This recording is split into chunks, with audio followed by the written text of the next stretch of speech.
Hola a todos, Arichin. Abrófense los cinturones, porque hoy nos vamos de viaje al pasado para descubrir la historia del Seat 600. Este cochecito Sí. no solo puso a España sobre ruedas, sino que se convirtió en todo un símbolo de su transformación social y económica. Así es. ¿Se imaginan un país recuperándose de una guerra civil, Uf. abriéndose al mundo poco a poco, con una nueva clase media emergiendo? Ajá. Y de repente aparece el Seat 600. Es fascinante cómo este coche basado en el Fiat 600 italiano llegó en el momento justo. En la España de los años 50, las opciones de transporte eran bastante limitadas. Bicicletas, algunas motos. Un 300 es a Camboriño en cuenta. Tener coche era un lujo que pocos se podían permitir. El país estaba más que listo para un coche del pueblo, algo asequible y práctico para el día a día. Y así lo fue. El Seat 600 respondía a esa necesidad a la perfección. Totalmente. Era económico, fiable, relativamente fácil de mantener. ¿Te imaginas la expectación que generó su llegada? Muchísimo. Aunque claro, conseguir uno no era tarea fácil. No. Las listas de espera podían llegar a ser de hasta 2 años. Esas largas colas para conseguir un 600 nos hablan de la realidad de la época. ¿Ya? La producción era limitada, la demanda era altísima y la economía estaba todavía muy controlada. Pero más allá de los números, lo que realmente llama la atención es cómo el Seat 600 se convirtió rápidamente en un icono cultural de cómo es que un simple medio de transporte. Totalmente. Esas familias enteras apretujadas en el 600 para ir de vacaciones con las maletas atadas al techo, las ventanillas bajadas en pleno agosto. ¿Y qué me dices de las historias de los 600 sobrecalentándose? Seguro que muchos de nuestros oyentes han oído hablar de abuelas con cubos de agua para el radiador, ¿verdad? Esas anécdotas son oro puro. Nos hablan de una época de cómo el Seat 600 cambió la relación de los españoles con su propio país. El 600 les permitió viajar, explorar, disfrutar de su tiempo libre de una forma totalmente nueva. Fue una revolución silenciosa, pero profunda. Y no solo eso, también me fascina cómo el 600 fue evolucionando a lo largo de los años. Empezamos con el modelo N, el pionero, con sus 18 caballos de potencia y esas puertas que se abrían en sentido contrario a la marcha, las famosas puertas suicidas. Esas puertas eran bastante comunes en la época, pero con el paso del tiempo se vio que no eran precisamente el diseño más seguro. En el modelo E ya se incorporaron puertas convencionales que se abrían hacia adelante como estamos acostumbrados hoy en día. Menos mal. La seguridad ante todo. Por supuesto. Pero no solo cambiaron las puertas, ¿verdad? El Seat 600 fue incorporando mejoras con cada nueva versión. Exacto. El modelo D, por ejemplo, ya tenía más potencia intermitentes laterales. Eran mejoras que reflejaban los avances tecnológicos, pero también las nuevas normas de seguridad y las expectativas de los consumidores que cada vez pedían más a sus coches. Claro, la gente quería un coche que fuera a la vez práctico, seguro y, ¿por qué no, un poco más estiloso?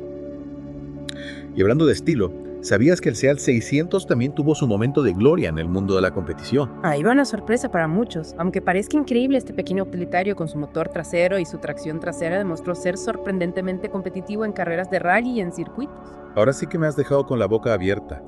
Cuéntame más, ¿cómo era posible que un coche tan pequeño pudiera plantar cara a otros vehículos mucho más potentes? Bueno, el Seat 600 tenía algunas ventajas inesperadas.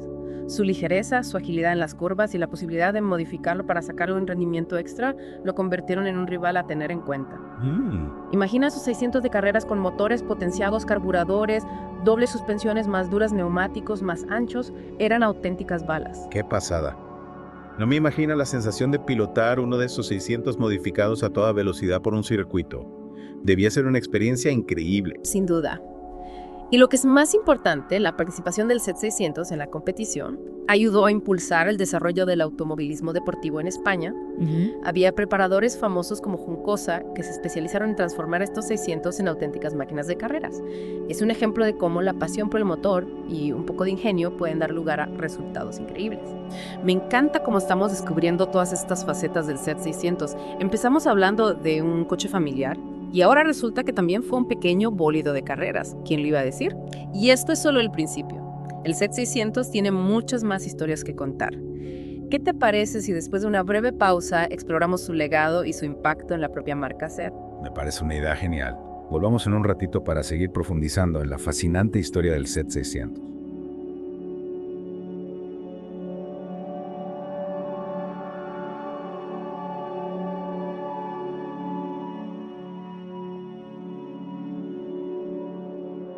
De vuelta. Antes de la pausa nos quedamos hablando de cómo el Seat 600, además de ser un coche familiar, también tuvo su faceta deportiva, ¿verdad? La verdad es que me ha sorprendido mucho descubrir esa faceta de pequeño bólido.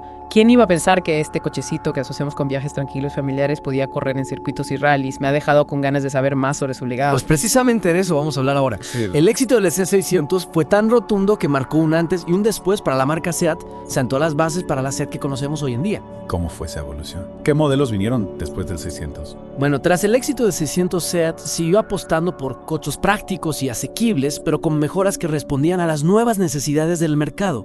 Un buen ejemplo de ello es el Seat 850, que ofrecía más espacio, más potencia e incluso versiones deportivas como el 850 Coupé. El 850 Coupé. No me suena mucho, la verdad. ¿Qué tipo de coche era? Imagínate un coche con un diseño más deportivo, con líneas más estilizadas y un toque de elegancia. Era un coupé de 2 puertas pensado para un público que buscaba algo más que un simple utilitario. Era como la versión sofisticada del 600. Entiendo. Entonces el 850 fue una especie de evolución natural del 600, ¿no? Exactamente.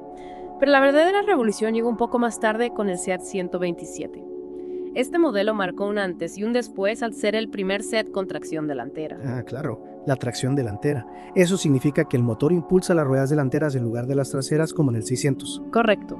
La tracción delantera permitió un mejor aprovechamiento del espacio interior, un diseño más moderno y un comportamiento en carretera más estable. El 127 fue un éxito rotundo. Se vendieron más de 1.300.000 unidades. Vaya todo en superventas. Imagino que el cambio de tracción trasera a tracción delantera no debió ser fácil para Seat. Fue un paso importante sin duda. Implicaba un cambio de mentalidad en el diseño y la fabricación de los coches. Pero Seat supo adaptarse a los nuevos tiempos y el 127 fue la prueba de ello. Y con el 127, Seat ya se había desvinculado totalmente de Fiat. No exactamente. La relación con Fiat se fue diluyendo poco a poco. A principios de los 80, Seat dio un paso crucial. Comenzó a diseñar sus propios coches ya sin depender de Fiat. Y así nació el Ibiza, el primer Seat 100% independiente. El Ibiza. Ese sí que lo conozco bien.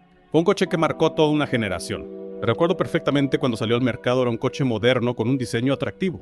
Y sigue siendo un éxito hoy en día. El Ibiza fue un punto de inflexión para Seat. No solo por ser su primer diseño propio, sino por la calidad que ofrecía y por su éxito a nivel internacional.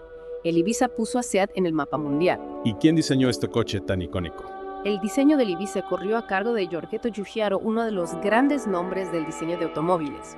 Además, el Ibiza incorporaba tecnología del grupo Volkswagen que había adquirido Seat tras su separación de Fiat. Es fascinante ver cómo la historia de Seat está tan ligada a la de otros grandes fabricantes. Primero Fiat, luego Volkswagen. ¿Y qué pasó con el Ibiza? Fue bien recibido por el público. El Ibiza no solo fue un éxito en España, sino que también ayudó a internacionalizar la marca Seat. De repente Seat competía en Europa con modelos como el Volkswagen Golf o el Peugeot 205. Era un coche que no tenía nada que envidiar a sus rivales. O sea que si el Seat 600 fue el coche del pueblo en los años 60, el Ibiza lo fue desde los 80 hasta bien entrados 2000. Esa es una buena forma de verlo. Dos coches que en diferentes épocas representaron la movilidad accesible y moderna para los españoles, y que a su manera contribuyeron a construir la imagen de Seat como una marca innovadora y con personalidad propia. Me está encantando este viaje por la historia de Seat. Hemos pasado del 600, un coche entrañable y familiar, a modelos más sofisticados y modernos como el Ibiza. Es increíble cómo una marca puede evolucionar tanto en tan poco tiempo. Y aún nos queda mucho por descubrir, desde 600 hasta el Ibiza, dos coches que marcaron época en España. Ha sido un viaje fascinante. Empezar con el 600, ese coche que todos tenemos en el imaginario colectivo, como el símbolo de la España, que empezaba a despuntar, y terminar hablando del Ibiza, un coche moderno y con proyección internacional. Es increíble la evolución de Seat. Totalmente. Pero antes de despedirnos, creo que es importante volver al 600 y recordar que este coche no fue solo un medio de transporte, sino que se convirtió en parte de la vida de muchas familias españolas. Hay miles de anécdotas e historias personales que lo demuestran. Es verdad, el 600 tiene ese aura de nostalgia, de recuerdos de infancia, de viajes en familia. ¿Qué tipo de historias se cuentan sobre el 600? Pues imagínate, casi todos en España tienen alguna historia con un 600, ya sea porque fue el primer coche de la familia, porque lo tenía un vecino o porque se usaba para todo. Ir al pueblo, a la playa, a la compra, hasta para ir a la boda de un primo. ¿Qué recuerdos? Yo me imagino esas típicas escenas de verano con el 600, a rebosar las maletas atadas al techo, los niños en el asiento de atrás y la abuela con el abanico para combatir el calor. Exacto. Esas imágenes forman parte del imaginario colectivo español. El 600 representa una época de cambio de ilusión, de ganas de descubrir el mundo. Y aunque a veces se quedaba corto en potencia o comodidad, siempre cumplía su misión. Sin duda. Y no solo fue un coche familiar, ¿verdad? También tuvo un papel importante en el desarrollo del pequeño comercio. Efectivamente. Había muchísimas 600 furgoneta, las famosas formicheta que se usaban para repartir mercancías para las ciudades. También era el coche preferido por muchos taxistas por su tamaño y su maniobrabilidad.